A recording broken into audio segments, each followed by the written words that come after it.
बोले श्री राधा दामोदर भगवान की जय हो। श्री कार्तिक महात्म्य 22वां अध्याय।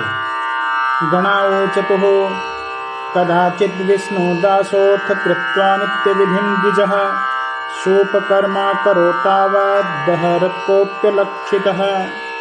गणों ने कहा कि किसी समय विष्णुदास ब्राह्मण ने नित्य विधि संध्योपासना करने के पश्चात प्रसाद की जो रसोई तैयार की उसे कोई अलक्षित पुरुष ने चुरा लिया।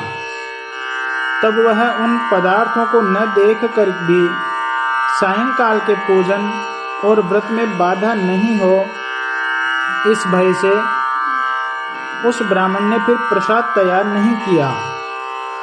दूसरे दिन प्रसाद तैयार करके जब वह विष्णु को नैवेद्य लगाने लगा तब कोई अलक्षित पुरुष फिर ले गया। हे राजन, ऐसे 7 दिन पर्यंत कोई उसका प्रसाद हर ले गया। उसके बाद विस्मय सहित वह मन से ऐसा विचार करने लगा कि यह तो आश्चर्य की बात है कि नित्य आकर मेरा प्रसाद कौन ले जाता है। यह क्षेत्र सन्यासी का स्थान है, मुझको सर्वथा नहीं त्यागना चाहिए। यदि दूसरा प्रसाद बनाकर भोजन किया जाए तो वह सायंकाल का पूजन कैसे छोड़ा जाए। यदि प्रसाद तैयार करते ही भोजन करे, यह भी मुझसे ना होगा, क्योंकि भगवान विष्णु को बिना अर्पण किए वैष्णवों से भोजन नहीं करना चाहिए। 7 दिन का उपासा मैं यहाँ व्रत में स्थित हूँ। जब मैं इस पाक की प्रसाद की भली प्रकार से रक्षा करूँगा। इस प्रकार वह प्रसाद तैयार करके वहीं छिप के बैठ गया। तब प्रसाद के अन्न को ले जाने के लिए आए हुए एक चांडाल को देखा। क्षुधा से बहुत दुर्बल, बहुत दीन और हड्डियां चमड़ी उसकी दिख रही है। बाकी जिसमें उस चांडाल को देख वह श्रेष्ठ ब्राह्मण दया से दुखी हो गया। वह ब्राह्मण उस अन्न ले जाने वाले को देखकर ठहर ठहर ऐसे कहकर दौड़ा और बोला, अन्न रूखा क्या खाएगा, यह घी ले। ऐसा कहता हुआ वह घी का पात्र ले उसके पीछे चला गया। ऐसा कहता हुआ आया वह श्रेष्ठ ब्राह्मण। उसे देख वह चांडाल उसके भय से वेग से भागा और मूर्छित होकर गिर पड़ा। वह ब्राह्मण उस चांडाल को भयभीत और मूर्छित देख शीघ्र वस्त्रों के अंचल से पवन करने लगा, हवा करने लगा। इसके बाद उठे हुए उसी चांडाल को विष्णुदास शंख चक्र गदाधारी साक्षात नारायण देव को देखा।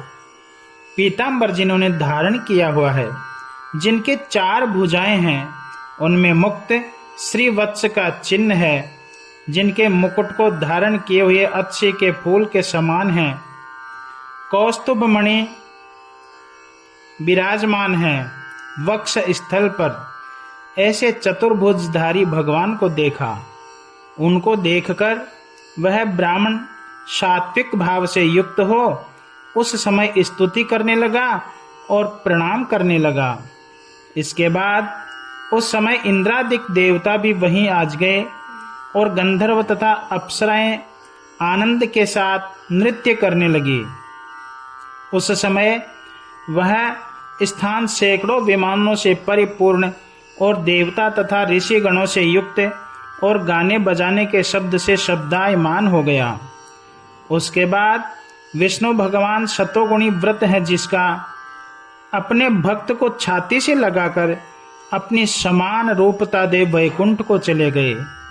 श्रेष्ठ विमान में बैठकर विष्णु के समीप जाते हुए विष्णुदास को यज्ञ की दीक्षा से युक्त उस चोल राजा ने देखा।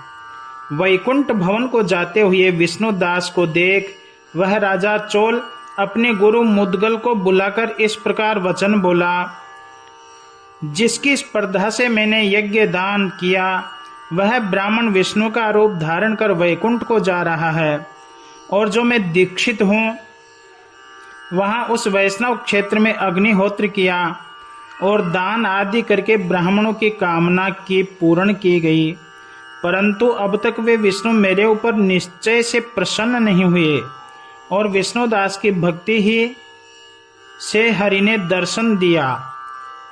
इससे दान और यज्ञ करके विष्णु नहीं प्रसन्न होते हैं, अतः भक्ति ही उस विभु के दर्शन में मुख्य कारण है, अर्थात भक्ति से ही प्रसन्न होते हैं।